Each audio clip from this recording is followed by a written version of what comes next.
शायद मुस्लिम नहीं है, उसने उसको गोली मार दी। बेटे का बच्चा लो। मैं सभी आतंक फैलाने वालों को कहना चाहता हूं, हर व्यक्ति को चुन चुन कर जवाब भी मिलेगा, जवाब भी लिया जाएगा। ये नरेंद्र मोदी सरकार है, किसी को बख्शा नहीं जाएगा, किसी को बख्शा नहीं।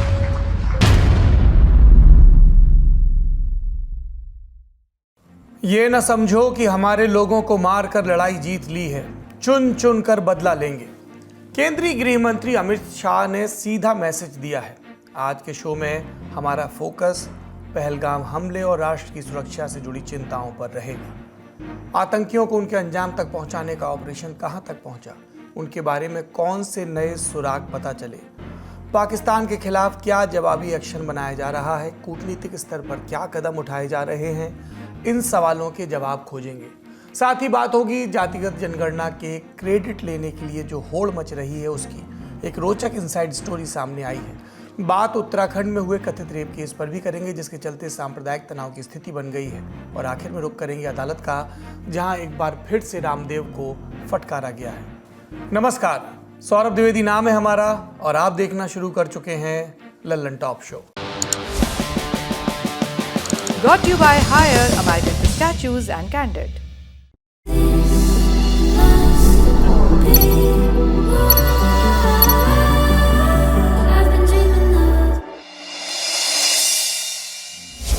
सबसे पहले बड़ी खबर, पहलगाम हमले को हुए 9 दिन बीत चुके हैं। धीरे धीरे कुछ परतें खुल रही हैं। अब तक आई जानकारी के मुताबिक ये एक बेहद सुनियोजित और हाईटेक आतंकी हमला था। बैसारन घाटी पूरी तरह से अब सीआरपीएफ और सुरक्षा बलों की निगरानी में है। आम नागरिकों की आवाजाही बंद है। जांच का जिम्मा राष्ट्रीय जांच एजेंसी यानी एनआईए के हाथ में है। उसके डीजी सदानंद दाते आज खुद बैसारन घाटी में पहुंचे और उन्होंने 3 घंटे तक हमले वाली जगह का मुआयना किया। इस बारे में ज्यादा जानकारी दे रहे हैं साथी पत्रकार। एनआईए के डीजी आज पहलगाम आए थे और वो बैरसन घाटी भी गए। एनआईए की टीम भी उनके साथ मौजूद थी। वहाँ पर वो 3 घंटे तक रुके। 22 अप्रैल को क्या कुछ हुआ था वो समझने की उन्होंने वहाँ पर कोशिश की। जो एनआईए की टीम जांच में जुटी है, उन्होंने उस टीम ने डीजी को अब तक की जो जांच हुई है उसका ब्यौरा दिया। और जाहिर सी बात है, अगर एनआईए के डीजी, एनआईए के सबसे बड़े अधिकारी आते हैं तो इसका मैसेज साफ है कि जो टीम है वो उसका मोराल बूस्ट रहे, वो जांच जांच जो है वो काफी तेजी से करे और जल्द से जल्द रिजल्ट दे। जो लोग इसमें शामिल थे आतंकवादी, उनको पकड़ा जाए या उनको उनके अंजाम तक पहुंचाया जाए। साथ ही साथ जो सबसे इम्पोर्टेंट है, लोकल अगर कोई मददगार है तो उन लोकल मददगारों को भी पकड़ा जाए। इधर एनआईए के डीजी सुरक्षा व्यवस्थाओं का जायजा ले रहे थे। उधर पहलगाम को लेकर सुप्रीम कोर्ट में सुनवाई चल रही थी, पर सुनवाई हो नहीं पाई क्योंकि कोर्ट ने याचिका को सिरे से खारिज कर दिया और याचिकाकर्ताओं को लगाई फटकार। कश्मीर के रहने वाले मोहम्मद जुनैद और 2 वकील फतेश कुमार साहू और विकी कुमार ने याचिका लगाई, मांग की कि सुप्रीम कोर्ट के रिटायर्ड जज की देखरेख में पहलगाम हमले की जांच कराई जाए। इसके जवाब में जस्टिस सूर्यकांत और जस्टिस एनके सिंह की बेंच ने तीखी टिप्पणी की। क्या कहा जज साहिबान ने? यह समय आतंकवाद के खिलाफ एकजुट होने का है। सेना का हौसला मत तोड़िए, मुद्दे की संवेदनशीलता समझिए। रिटायर्ड हाई कोर्ट या सुप्रीम कोर्ट जज कब से जांच विशेषज्ञ हो गए। हमारा काम केवल विवादों का फैसला करना है, न कि मामले की जांच करना। इतना सुनना था कि याचिकाकर्ताओं के वकील कृष्ण कुमार ने याचिका वापस ले ली, पर एक और मांग कर दी। कहा कि कश्मीरी छात्रों की सुरक्षा सुनिश्चित करने के निर्देश दिए जाएं। बार एंड बेंच की रिपोर्ट की माने तो इसको लेकर भी कोर्ट ज्यादा प्रभावित नहीं हुआ और सिर्फ इतना कहा कि हाई कोर्ट का रुख आप कर सकते हैं। कोर्ट से इतर डिप्लोमेटिक लेवल पर भी पहलगाम का आतंकी हमला सुर्खियों में रहा। भारत लगातार पाकिस्तान की सैन्य और राजनयिक घेरेबंदी कर रहा है। सैन्य स्तर की तैयारियों की जानकारी तो हम साझा नहीं कर सकते, कूटनीतिक तौर पर घेरा कैसे कसा जा रहा है जानते हैं। रक्षा मंत्री राजनाथ सिंह ने अमेरिकी रक्षा मंत्री पेटे हेग्सेथ से बात की। हेग्सेथ ने कहा, अमेरिका भारत के साथ खड़ा है, भारत के आत्मरक्षा के अधिकार का समर्थन करता है और आतंकवाद के खिलाफ भारत की लड़ाई में पूरी तरह से साथ देता है। भारत और अमेरिका के विदेश मंत्रियों के बीच भी बातचीत हुई, यानी एस जयशंकर और मार्को रूबियो के बीच ये बातचीत फोन पर हुई। इसकी जानकारी जयशंकर ने एक्स पोस्ट में दी। लिखा, कल अमेरिकी विदेश मंत्री रूबियो के साथ पहलगाम आतंकी हमले पर चर्चा की। हमले के अपराधियों और इसकी योजना बनाने वालों को सजा दिलानी होगी। इसकी तस्दीक करता हुआ एक पोस्ट अमेरिकी विदेश मंत्रालय की तरफ से भी आया, जिसमें लिखा है कि अमेरिकी विदेश मंत्री ने पहलगाम हमले को लेकर दुख जताया। साथ ही एस जयशंकर से भी कहा कि आतंकवाद के खिलाफ लड़ाई में अमेरिका भारत के साथ है। ये भी कि भारत और पाकिस्तान को बात करके मुद्दे का हल निकालना चाहिए, सीमा पर सैन्य टकराव नहीं होना चाहिए। गौर करने वाली बात, अमेरिका सैन्य टकराव के लिए मना कर रहा है और बातचीत से मसले का हल खोजने की बात कह रहा है। पर सवाल ये है कि क्या ऐसे हालात में सिर्फ बात से बात बन जाएगी? बहरहाल अमेरिकी विदेश मंत्रालय ने यह भी कहा कि मार्को रूबियो ने पाकिस्तान के प्रधानमंत्री शहबाज शरीफ से बात की, जिसमें उन्होंने कहा कि इस आतंकी हमले की जांच में सहयोग करना चाहिए और भारत के साथ तनाव को कम करना चाहिए।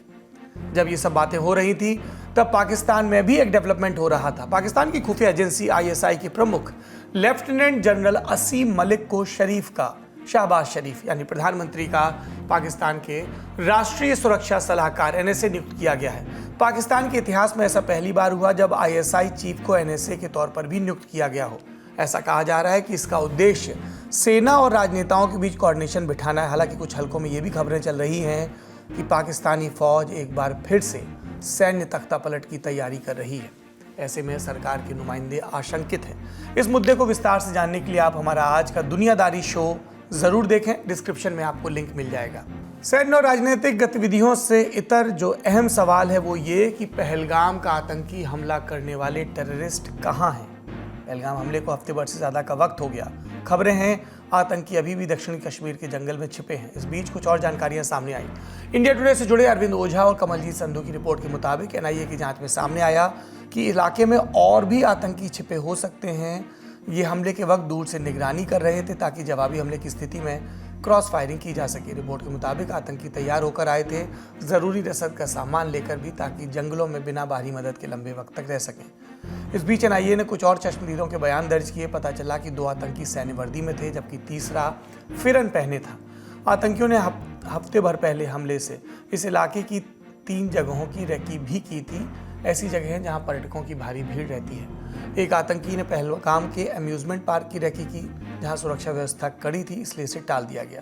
ये भी जानकारी सामने आई कि ये तीनों आतंकवादी अल्ट्रा स्टेट कम्युनिकेशन नाम की एक स्पेशल कम्युनिकेशन टेक्निक का इस्तेमाल कर रहे हैं, जिसमें सिम कार्ड की ज़रूरत नहीं होती है और छोटी दूरियों तक इनक्रिप्टेड मैसेज भेजे जा सकते हैं। ये उनकी लोकेशन की ट्रेसिंग को भी मिसलीड कर देता है। इस तकनीक से सुरक्षा एजेंसियों के लिए उन्हें पकड़ना या ट्रैक करना मुश्किल हो जाता है। ज़्यादा जानकारी दे रहे हैं मौके पर मौजूद पत्रकार। देखिए, जांच में एक चौंकाने वाली बात सामने आई है। जो आतंकवादी थे जिन्होंने 22 अप्रैल को बैरसन घाटी में नरसंहार किया, वो दरअसल अल्ट्रा स्टेट कम्युनिकेशन सिस्टम का इस्तेमाल कर रहे थे। अल्ट्रा हैंडसेट वो हैंडसेट होता है जिसमें आप बिना सिम लगाए कम्युनिकेट कर सकते हैं, वीडियो कॉल, ऑडियो कॉल और टेक्स्ट मैसेज भेज सकते हैं। अमूमन घाटी में जो आतंकवादी हैं इन दिनों इसी तरह के हैंडसेट का इस्तेमाल करते हैं, जिससे वो इंडियन एजेंसीज के रडार पर नहीं आ पाते हैं। बीते दिनों भी कई यहाँ पर काउंटर टेररिज्म ऑपरेशन हुए, जिसमें ये पता चला कि आतंकवादी इस तरह के हैंडसेट का इस्तेमाल कर रहे हैं। अमूमन इस तरह के हैंडसेट का इस्तेमाल वही आतंकवादी कर सकते हैं जिनको ISI या पाक आर्मी का एक तरीके से कहें सपोर्ट होता है। आपने सुना, आतंकियों ने तमाम हाईटेक गैजेट्स का इस्तेमाल किया। इससे पहले हम आपको बता चुके हैं कि ये आतंकी वेल ट्रेंड हैं और इनमें से कुछ पाकिस्तानी सेना में रहे हैं। इंडियन एक्सप्रेस में छपी बशारत महमूद की रिपोर्ट बताती है कि आतंकी घटना के घाटी के स्थानीय आतंकियों से अलग है। इसी वजह से सुरक्षा एजेंसियों को कुछ दिक्कतों का सामना करना पड़ रहा है। हालांकि इनको खोजने और मार गिराने का ऑपरेशन फुल स्विंग में है और स्थानीय लोग भी इसमें भरपूर मदद कर रहे हैं। NIA की टीम जम्मू कश्मीर में सक्रिय 14 आतंकियों का प्रोफाइल भी डिटेल में तैयार कर रही है। उम्मीद है कि इसके जरिए पहलगाम के आतंकियों को पकड़ने में और निपटाने में मदद मिलेगी। जम्मू कश्मीर की बात हो रही तो एक और जानकारी, पाकिस्तान LOC पर लगातार सीज फायर का उल्लंघन कर रहा है। 30 अप्रैल की रात भी पाकिस्तान की तरफ से गोलीबारी हुई, जिसका भारतीय सैनिकों ने पर्याप्त जवाब दिया। सीज फायर उल्लंघन की ये टाइमलाइन देखिए। 23 अप्रैल जम्मू के पुंछ में तत्तापानी और मेंढर सेक्टर में पाकिस्तान ने गोलीबारी की। 25 और 26 अप्रैल कश्मीर घाटी और जम्मू क्षेत्र में LOC पर गोलीबारी। इसके बाद 27 अप्रैल घाटी के तुतमार गली और रामपुर सेक्टर में सीज फायर का उल्लंघन। 28 अप्रैल पुंछ और कुपवाड़ा में गोलीबारी। 29 अप्रैल अखनूर के परगवाल सेक्टर में चिनाब पोस्ट पर गोलीबारी। 30 अप्रैल बारामूला, कुपवाड़ा और परगवाल सेक्टर में भारतीय चौकियों पर गोलीबारी। पाकिस्तान की इन हरकतों की वजह से स्थानीय लोग डरे हैं। उन्होंने गोलीबारी के दौरान छिपने के लिए अपने बंकरों की मरम्मत और सफाई शुरू कर दी है और भारत की सेना वो तो जवाब दे ही रही है। इन सब के बीच भारत और पाकिस्तान के सैन्य संचालन महानिदेशालय यानी डीजीएमओ के अधिकारियों ने हॉटलाइन पर बात भी की। हालांकि ये नियमित साप्ताहिक कॉल थी, लेकिन पाकिस्तान द्वारा एलओसी पर बार बार संघर्ष विराम तोड़ने पर भारत ने कड़े लहजे में आपत्ति जताई। साथ ही बिना उकसावे की गोलीबारी के खिलाफ वार्निंग भी दी। वार्निंग देने के साथ भारत की तरफ से और भी कुछ रणनीतिक कदम उठाए जा रहे हैं। हमने आपको बताया था कि भारत ने पाकिस्तानी एयरलाइंस के लिए अपना हवाई क्षेत्र बंद कर दिया है। ये बैन 30 अप्रैल से 23 मई तक लागू रहेगा। हमने आपको पहले भी बताया था कि भारत सरकार इस बारे में विचार कर रही है। बैन के बाद पाकिस्तान की एयरलाइंस PIA उसे अपनी उड़ानों को श्रीलंका की तरफ से चक्कर लगाकर जाना पड़ेगा और उनकी लागत बढ़ेगी। उधर दोनों देशों की नौसेनाएं भी हाई अलर्ट पर हैं और स्थिति पर करीब से नजर रख रही हैं। भारत और पाकिस्तान दोनों अपनी नौसेनाओं के साथ गुजरात तट के पास लगभग 85 नॉटिकल मील की दूरी पर नौसैनिक अभ्यास कर रहे हैं। भारत ने अरब सागर में नौसैनिक गोलीबारी अभ्यास के लिए 4 नोटिफिकेशन जारी किए। पाकिस्तान ने भी 4 नोटिफिकेशन जारी किए हैं। ये सब कुछ सीमाओं पर हो रहा है और देश के अंदर क्या हो रहा है, राजनीति और उससे जुड़ी बयानबाजी। दिल्ली में चल रहे एक कार्यक्रम में गृह मंत्री अमित शाह ने बयान दिया। कमोबेश उस बयान का समर्थन असदुद्दीन ओवैसी ने भी किया। मैं सभी आतंक फैलाने वालों को कहना चाहता हूं कि लड़ाई का अंत नहीं है, एक मकाम है। हर व्यक्ति को चुन चुन कर जवाब भी मिलेगा, जवाब भी लिया जाएगा। और अगर कोई एक कायराना हमला कर ये समझता है कि हमारी बड़ी जीत है, तो एक बात मन से समझ लीजिए, ये नरेंद्र मोदी सरकार है, किसी को बख्शा नहीं जाएगा, किसी को बख्शा नहीं जाएगा। ये तो हो नहीं सकता ना कि आप जब चाहेंगे आएंगे और इंसानों का कत्ल कर देंगे। और अपनी सरकार से, देश के प्रधानमंत्री से कहना चाहूँगा कि आप घर में घुस के अब बैठ जाइए। 2019 में हमारे पास एक बेहतरीन मौका था कि हम वो तमाम ज़मीन को जहाँ से लॉन्चिंग पैड्स के ज़रिए आतंकवादी हमला करते या हमारे देश में आते, उस ज़मीन को हम हासिल कर लेते। तो अब ये जो भी उनकी स्ट्रेटजी होगी वो बेहतर जानते हैं, मगर मेरा मानना ये है कि अगर हम घर में घुसेंगे तो घर में बैठ जाना चाहिए अब की बार। पक्ष और विपक्ष दोनों ही इस बात पर एक साथ मुतमईन है कि आतंक को सबक सिखाना है, उसके लिए चाहे डेडलाइन क्रॉस ही क्यों ना करना पड़े। इसके साथ ही चिंता देश के अंदर के माहौल की भी की जा रही है। आपको ध्यान होगा, हमने 30 अप्रैल के शो में बताया था कि कैसे वैमनस्यता खबरों की शक्ल में फैली मिल रही है। जिस तरह से धार्मिक रूप से चिन्हित कर आपसी द्वेष बढ़ रहे हैं, उसे कम करने की कोशिश आतंकी हमले में मारे गए नौसेना के लेफ्टिनेंट विनय नरवाल की पत्नी ने आज की। करनाल में ब्लड डोनेशन करने पहुंची लेफ्टिनेंट विनय नरवाल की पत्नी हिमांशी ने मीडिया से बात करते हुए जो कहा वो सबको सुनना चाहिए। I do not want any hatred towards anybody. This is what is happening. People going against Muslims or Kashmiris, we don't want this. We want peace and only peace. Justice भी चाहिए। Of course we want justice. Of course the people that have done wrong with him should be punished. Lieutenant की पत्नी नफरत की भावना छोड़ने की बात कर रही है और हम भी आपको इस पर गौर करने के लिए छोड़ते हुए दूसरी खबर पर बढ़ते हैं।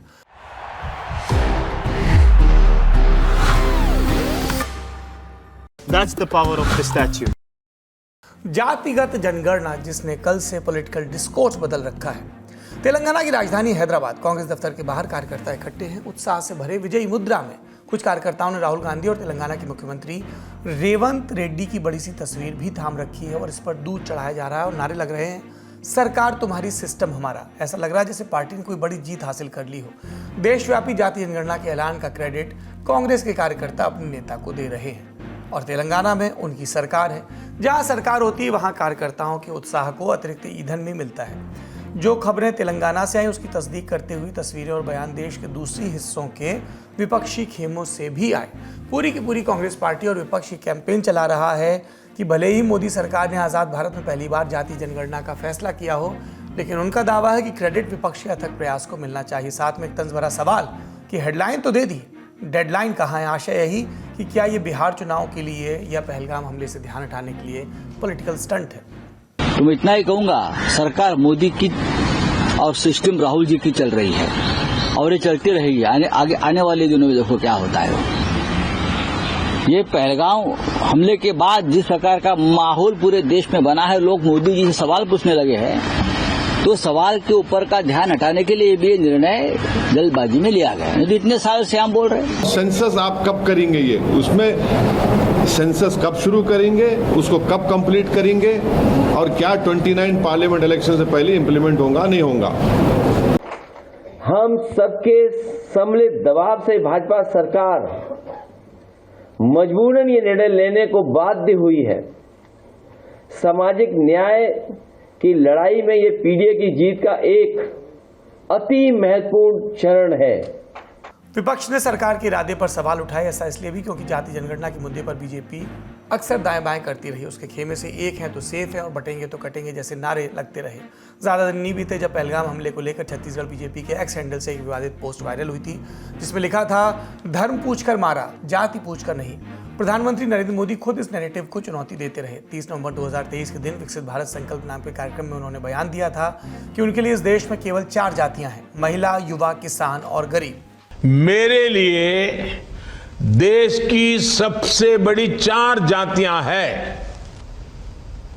मेरे लिए सबसे बड़ी जाति है गरीब, मेरे लिए सबसे बड़ी जाति है युवा, मेरे लिए सबसे बड़ी जाति है महिलाएं, मेरे लिए सबसे बड़ी जाति है किसान। इन 4 जातियों का उत्थान ही अगर भारत को विकसित बनाएगा, और अगर 4 का हो जाएगा ना, इसका मतलब सबका हो जाएगा। हालांकि बीजेपी अब इस कदम को जायज ठहरा रही है क्योंकि फैसला उनकी सरकार ने ही लिया है। सहयोगियों के साथ मिलकर विपक्ष के आरोपों पर प्रत्यारोप भी लग रहे हैं। मैं मेरे प्रधानमंत्री जी का हृदय से आभार प्रकट करता हूं कि आज उन्होंने एक ऐतिहासिक फैसला लेते हुए, क्योंकि दशकों से इसके ऊपर राजनीति होती रही है और तमाम राजनीतिक दलों ने समय समय पर इसको एक राजनीतिक हथियार बनाने का प्रयास किया। ये बहुत बड़ा फैसला है, बहुत बड़ा निर्णय है और ऐतिहासिक निर्णय है। इंडिया अलायंस उन्होंने सिर्फ आश्वासन ही दिया है, केवल घोषणा ही की है, वोट बैंक की राजनीति की है, केवल वोट बैंक की राजनीति। आपने सत्ता पक्ष की बातें सुनी और विपक्षियों की अब कुछ आगे की बात। 30 अप्रैल के दिन जब केंद्रीय मंत्री अश्विनी वैष्णव ने जातीय जनगणना का ऐलान किया, तब से एक विमर्श चल रहा कि आखिरकार पहलगाम हमले के बाद उपजी राष्ट्रीय सुरक्षा की चिंताओं के बीच ये ऐलान क्यों किया गया। जब पूरा देश कड़ी कार्रवाई के लिए मोदी सरकार की तरफ देख रहा था, तो अचानक से देश की राजनीति में ट्विस्ट लाने वाला फैसला क्यों। इन सवालों के जवाब के लिए चलते हैं इंडियन एक्सप्रेस की एक रिपोर्ट की तरफ। बीजेपी बीट कवर करने वाले वरिष्ठ पत्रकार विकास पाठक ने लिखा है, क्या लिखा, राष्ट्रीय स्वयंसेवक संघ यानी आरएसएस जाति जनगणना के पक्ष में, लेकिन ये भी चाहता है कि डेटा का इस्तेमाल राजनीति के लिए ना हो। 2024 के लोकसभा चुनाव में आरक्षण के मुद्दे पर बीजेपी को झटका लगा, खासकर महाराष्ट्र, यूपी में पार्टी की सीटें घटी। इसके बाद पार्टी ने इस विषय पर विचार किया। बीजेपी को लगता है कि इस ऐलान के बाद उसने कांग्रेस सहित विपक्ष का सबसे बड़ा मुद्दा छीन लिया।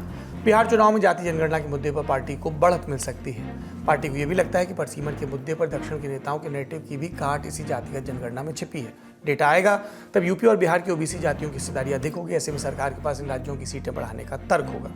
ये थी बीजेपी की बात। कांग्रेस के खेमे में क्या चल रहा। अखबारी रपटों के मुताबिक पार्टी ने अपनी वर्किंग कमेटी CWC की बैठक बुलाई है। ये 2 मई की शाम 4 बजे हो सकती है। पार्टी की कोशिश इस ऐलान का क्रेडिट लिया जाए, खासकर तेलंगाना में हुए कास्ट सर्वे को हाईलाइट किया जाए और इसी मॉडल पर देशव्यापी जाति जनगणना की मांग रखी जाए। साथ ही केंद्र सरकार से इसकी टाइमिंग और बजट पर भी सवाल पूछे जाएं। कुछ ट्रिकी सवाल भी, मसलन क्या 50% आरक्षण की सीमा को भी खत्म किया जाएगा, क्या प्राइवेट सेक्टर में भी आरक्षण को लागू किया जाएगा। सोशल मीडिया पर भी इन्हीं सवालों पर विमर्श चल रहा है, साथ ही कुछ उत्सुकताएं भी, मसलन जाति जनगणना होगी कैसे और तरीका क्या होगा। इन सवालों के जवाब द हिंदू में छिपी रिपोर्ट में मिलते हैं। इसे तैयार किया है द हिंदू की डिप्टी एडिटर विजेता सिंह ने। एक अधिकारी के हवाले से उन्होंने बताया, जाति जनगणना क्योंकि आगामी जनगणना के साथ होगी, ऐसे में ये प्रक्रिया 11 महीने तक चल सकती है। पहले चरण में घर मकान की सूची तैयार की जाएगी, दूसरे में आबादी की गिनती की जाएगी। इस प्रक्रिया के लिए करीब 30 लाख लोगों को ट्रेनिंग देनी होगी। पहली बार ऐसा होगा जब जनगणना डिजिटल तरीके से की जाएगी। इसके लिए ऐप में SC और ST के कॉलम के साथ एक अन्य कॉलम जोड़ा जाएगा, जिसमें जातियों के नामों की एक ड्रॉप डाउन लिस्ट होगी। जनगणना के आंकड़े लोकसभा सीटों के अगले परसीमन और संसद व राज्य विधानसभाओं में महिलाओं के लिए 33% आरक्षण लागू करने का आधार बनेंगे। इसके अलावा एक बात और सामने आई, जाति जनगणना के लिए कोड डायरेक्टरी भी तैयार की जा रही है। इसका लक्ष्य है एक कैटेगरी के अलग अलग जातियों को लेकर भ्रम की स्थिति न बने। ज्यादा जानकारी दे रही हैं विजेता सिंह। जो शेड्यूल कास्ट की जो लिस्ट होती है और जो शेड्यूल ट्राइब की जो लिस्ट होती है वो सेंट्रल गवर्नमेंट डिसाइड करती है, और जो अदर बैकवर्ड क्लासेस की जो लिस्ट होती है वो सेंटर भी डिसाइड करता है और स्टेट भी डिसाइड करता है। तो जब प्रीवियस सेंसस में अभी तक इंडिपेंडेंट इंडिया में सिर्फ एससी और एसटी का कास्ट एनुमरेशन हुआ है, तो जब एनुमरेटर्स जाते हैं तो उनको एक कोड दिया जाता है जिसमें लिखा होता है कि कौन कौन सा कास्ट है, तो उसमें से वो बताते हैं क्योंकि वो पूरा नोटिफाइड है। तो अब ये जो आगामी सेंसस होगा उसमें एक अदर का कॉलम शायद ऐसा लाइकली है कि ऐड किया जाए जिसमें सारी कैटेगरी ऑफ कास्ट का मेंशन होगा, और वो लिस्ट जो होगी, जो कास्ट की लिस्ट होगी, वो किस बेसिस पे होगी वो डिसाइड होना अभी बाकी है। उस पर अभी चर्चा होगी, एंथ्रोपोलॉजिस्ट से बात होगी, कास्ट ऑर्गेनाइजेशन से बात होगी, क्योंकि जो सेंटर की जो ओबीसी लिस्ट है अदर बैकवर्ड क्लासेस की वो 2500 से ज़्यादा है, प्लस स्टेट्स की अपनी लिस्ट है। तो इनका समन्वय लाना, इनको मर्ज करना, वो सब अभी होना बाकी है और उस पर काम चल रहा है। और ये जो कोड डायरेक्टरी है ये भी गवर्नमेंट को नोटिफाई करना होगा सेंसस होने से पहले। तो एक तो ये बात है, और इसमें काफ़ी अभी चर्चा की ज़रूरत है। ये थी जाति जनगणना के बारे में मोटा माटी जानकारी। हर मुद्दे की तरह इस पर भी राजनीति जारी है, लेकिन हमारे वीकली पॉलिटिकल प्रोग्राम नेता नगरी में आप इस पर विस्तार से बातचीत सुन सकते हैं। अब सुर्खियों की बारी। Candid dusting powder, 4 skin problems का एक expert solution. Candid dusting powder, हटा खुजली, लगा कैंडिड। उत्तराखंड के नैनीताल में तनाव का माहौल, सड़कों पर निकली भीड़ ने तोड़फाड़ की। पुलिस कानून व्यवस्था बनाए रखने के लिए संघर्ष कर रही। वजह एक बच्ची के साथ कथित तौर पर रेप। आरोप एक 65 साल के शख्स पर लगा। पीड़िता हिंदू समुदाय से आती है और आरोपी मुस्लिम समुदाय का है। पुलिस को मिली शिकायत के मुताबिक 12 अप्रैल को उस्मान ने बच्ची का रेप किया। उसने पैसे देने का लालच देकर बच्ची को एक गाड़ी में ले गया जहां उसके साथ रेप किया। 30 अप्रैल के दिन बच्ची की मां ने एफआईआर दर्ज कराई। आरोपी उस्मान के खिलाफ रेप की धारा के साथ साथ पॉक्सो एक्ट की धाराएं भी लगी हैं। उस्मान को गिरफ्तार किया जा चुका है। इस मामले में एफआईआर दर्ज होते ही भीड़ ने विरोध प्रदर्शन शुरू किया। 30 अप्रैल की रात 9:30 बजे भीड़ मार्केट में इकट्ठा हुई। यहाँ आरोपी की दुकान है जहाँ वो कॉन्ट्रैक्टर के तौर पर काम कर रहा था। पहले दुकान को निशाना बनाया, फिर आसपास मौजूद अल्पसंख्यक समुदाय की दूसरी दुकानों में भी तोड़फोड़ की। घटनास्थल से कुछ वीडियो भी आए। देखा जा सकता है कि भीड़ दुकानों में काम करने वालों को पीट रही है। बाद में भीड़ ने एक मस्जिद और पुलिस स्टेशन के बाहर भी प्रोटेस्ट किया। पुलिस का कहना है आरोपी के खिलाफ कड़ी कार्रवाई की जाएगी। पुलिस ने नैनीताल के लोगों से सांप्रदायिक सद्भाव बनाए रखने की अपील की। मेरा एक अनुरोध जनपद वासियों से, नैनीताल वासियों से, यहाँ आने वाले आगंतुकों से है कि इस मामले में शांति और सौहार्द भी बनाए रखें। और एक कल्चर है हमारा भाईचारे का, साथ में रहने का, तो वो कल्चर भी ख़राब नहीं होना चाहिए। लेकिन इस तरह के जो एलिमेंट्स हैं जिन्होंने ऐसा किया है उनके विरुद्ध कठोर से कठोर कार्रवाई की। एहतियात के तौर पर भारी संख्या में पुलिस बल तैनात किया गया है। संवेदनशील इलाकों में निगरानी की जा रही। इंटेलिजेंस यूनिट भी एक्टिव है। पुलिस का कहना है कानून व्यवस्था को हाथ में लेने वालों को बख्शा नहीं जाएगा। त्वरित रूप से कार्रवाई करते हुए पुलिस ने उस आरोपी व्यक्ति को हिरासत में ले लिया है। मेडिकल होने के बाद जो अग्रिम विधिक कार्रवाई है वो पुलिस कर रही है। शांति व्यवस्था बनाए रखने के लिए पुलिस फोर्स यहाँ पे तैनात कर दी गई है। काफ़ी स्थानीय जनता में आक्रोश था, उनके द्वारा यहाँ पे विरोध प्रदर्शन किया गया। पुलिस उसको भी संयमित ढंग से हैंडल कर रही है। दूसरी सुर्खी, रामदेव अपनी दुनिया में रहते हैं और वो किसी के वश में नहीं है। ये टिप्पणी दिल्ली हाईकोर्ट ने बाबा रामदेव के नए वीडियो को लेकर की। रामदेव ने हमदर्द कंपनी का नाम लिए बिना रूह अफ़ज़ा को शरबत जिहाद कहा था। इसको लेकर पिछले हफ्ते हमदर्द ने रामदेव के खिलाफ मुकदमा दायर किया। तब रामदेव ने वीडियो हटाने का वादा किया, लेकिन 1 मई को हाईकोर्ट को बताया गया कि रामदेव ने फिर से हमदर्द के खिलाफ आपत्तिजनक टिप्पणियों वाला एक नया वीडियो पोस्ट किया है। हमदर्द के वकील संदीप सेठी ने कोर्ट में कहा कि रामदेव का नया वीडियो भी पुराने वीडियो जैसा है। दोनों में हमदर्द का जिक्र है। दावा कि वो अपनी कमाई मस्जिद और मदरसे बनाने में इस्तेमाल करता है और सांप्रदायिक भाषण की शैली है। लेकिन रामदेव के वकील राजीव नायर ने कहा कि नए वीडियो में हमदर्द के उत्पाद की कोई बुराई नहीं की गई और पुराने वीडियो पहले ही हटा दिए गए। उन्होंने रामदेव के हलफनामे का हवाला देते हुए कहा कि वे सभी धर्मों के बीच भेदभाव नहीं करते। जस्टिस अमित बंसल ने रामदेव के इस व्यवहार पर नाराजगी जताई और कहा उनके खिलाफ कोर्ट की अवमानना कर नोटिस जारी किया जाएगा और कोर्ट में पेशी भी होगी। कोर्ट की सख्ती के बाद रामदेव के वकील ने 24 घंटे के अंदर नए वीडियो के आपत्तिजनक हिस्सों को सभी सोशल मीडिया प्लेटफॉर्म से हटाने का वादा किया। कोर्ट ने 1 हफ्ते के अंदर इसकी पुष्टि के लिए हलफनामा दाखिल करने को कहा है। तीसरी सुर्खी, प्रधानमंत्री नरेंद्र मोदी 1 मई के दिन मुंबई पहुंचे। यहां उन्होंने world audio visual and entertainment summit यानी वेव्स में हिस्सा लिया। कहा, यह सिर्फ एक छोटा सा नाम नहीं है, एक लहर है, कल्चर की, क्रिएटिविटी की, यूनिवर्सल कनेक्ट की। ये एक ऐसा ग्लोबल प्लेटफॉर्म है जो आप जैसे हर आर्टिस्ट, हर क्रिएटर का है, जहां हर कलाकार, हर युवा एक नए आइडिया के साथ क्रिएटिव वर्ल्ड के साथ जुड़ेगा। क्रिएटर्स और कलाकारों को संबोधित करते हुए प्रधानमंत्री ने कहा, ये create in India, create for the world का सही समय है। जैसे नया सूरज उगते ही आकाश को रंग देता है, वैसे ही ये समिट अपने पहले पल से ही चमकने लगी है। इंडिया में ओटीटी इंडस्ट्री ने पिछले कुछ सालों में 10x ग्रोथ दिखाई है। स्क्रीन साइज भले ही छोटा हो रहा हो,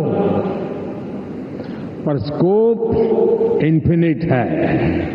आज का ललन टॉप शो यही समाप्त होता है। अपना और अपनों का ख्याल रखिए। शुभ रात्रि। माजी भी अब उदास है मेरे हाल की तरह, माजी भी उदास है मेरे हाल की तरह, ये साल भी गुजर गया हर साल की तरह। जसुदा जन्म हुआ पागा वाली रात। अच्छे कर्म करो बेटा, दुनिया याद नहीं रखेगी, दुनिया गोली मार देगी।